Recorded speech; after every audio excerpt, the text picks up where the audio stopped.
नमस्कार। The Sanjay show में फिर से आप सभी का स्वागत है। मैं हूं संजय शर्मा। आज हम बात करने जा रहे हैं आर्यन खान ड्रग केस और एनसीबी के खिलाफ मैदान में उतरे एनसीपी नेता नवाब मलिक की बयानबाजी की, जिसकी वजह से आर्यन खान के लिए जोखिम बढ़ता दिख रहा है।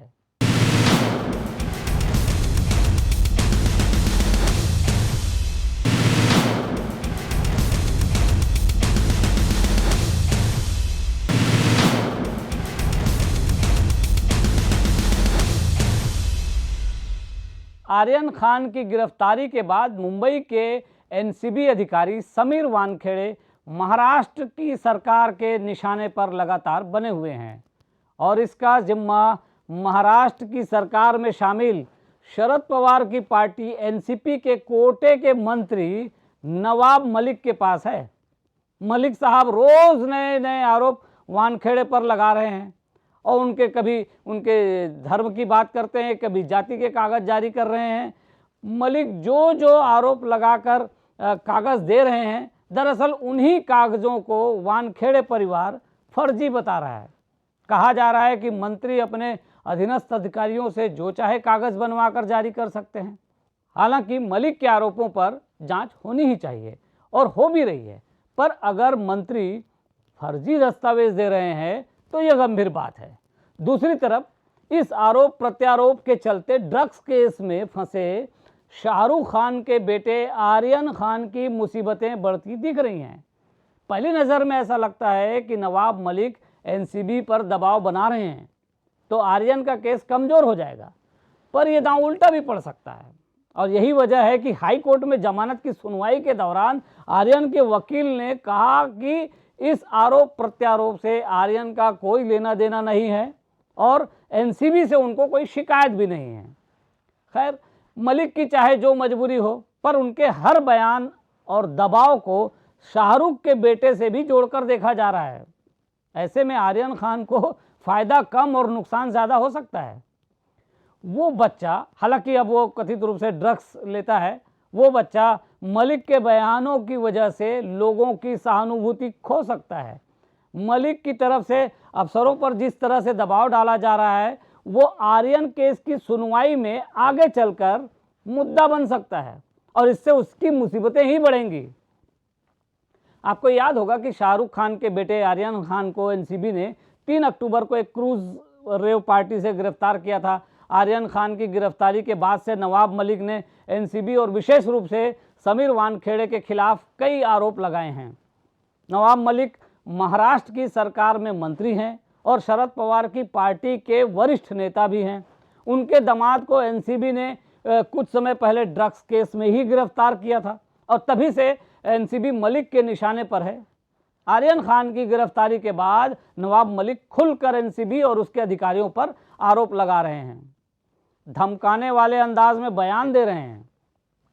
हमने पहले भी एक वीडियो में इस बात का जिक्र किया था और सवाल उठाया था कि कहीं सरकार और उसके लोग अपनी मर्यादा तो नहीं लांघ रहे हैं। अगर कोई निर्दोष है तो उसको बचाना सरकार का कर्तव्य है और बचाना भी चाहिए, लेकिन इसके लिए मान्य कानूनी प्रक्रिया का सहारा लिया जाए तो ज़्यादा ठीक होगा। ये भी याद रखना होगा कि एक व्यक्ति, राजनीतिक व्यक्ति, बयान देना उसके लिए आसान होता है और वो मीडिया के सामने बहुत कुछ कह सकता है, पर ब्यूरोक्रेट्स या अधिकारियों की अपनी सीमा होती है, उनके हाथ बंधे होते हैं। ये लड़ाई ऐसी ही है जैसे किसी व्यक्ति का हाथ बंधा हो और उसे लड़ने के लिए कोई पहलवान खड़ा हो। तो हम यहाँ एनसीबी और उसके अफसरों की कार्यप्रणाली को सही या गलत नहीं कह रहे हैं, हम सिर्फ एक स्थिति की बात कर रहे हैं। एक तरफ मंत्री है और दूसरी तरफ छोटा सा अधिकारी जो मर्यादा में बंधा हुआ है। यहाँ मुकाबला बराबरी का नहीं है। अच्छा होता मलिक कोर्ट में या किसी उचित फोरम पर शिकायत करते और जांच रिपोर्ट आने तक इंतज़ार करते। अब नवाब मलिक जन्म प्रमाण पत्र, शादी प्रमाण पत्र, पिता के नाम के दस्तावेज, जाने क्या क्या दस्तावेज लेकर वानखेड़े को फर्जीवाड़े का दोषी बता रहे हैं। लेकिन उनके इन सब आरोपों का ड्रग्स के केस से कोई लेना देना नहीं दिख रहा है। ये सिर्फ एनसीबी के अफसरों पर दबाव डालने की रणनीति ही अधिक दिख रही है और जो व्यक्ति मंत्री है उसके लिए बहुत सारी चीज़ें आसान हो जाती है। हैरत की बात तो यह है कि पूरी सरकार चुप्पी साध कर मलिक की बयानबाजी को एक तरह से समर्थन ही दे रही है, जबकि उनकी बयानबाजी मर्यादा का उल्लंघन करती है।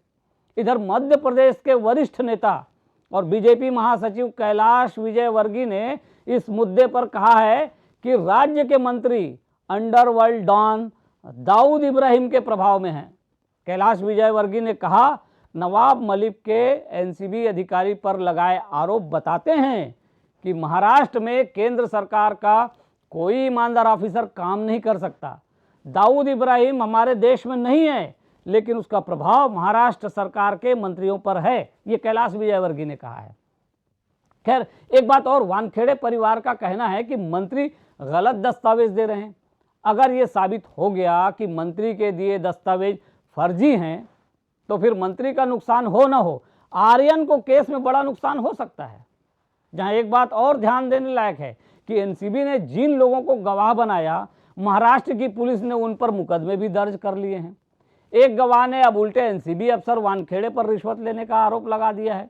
इसकी जांच शुरू हो गई है, तो एनसीबी अफसर उस पलटी मार गवाह से भी पूछताछ करेंगे और ऐसे में देखना होगा कि कहीं ये दांव उल्टा ना पड़ जाए।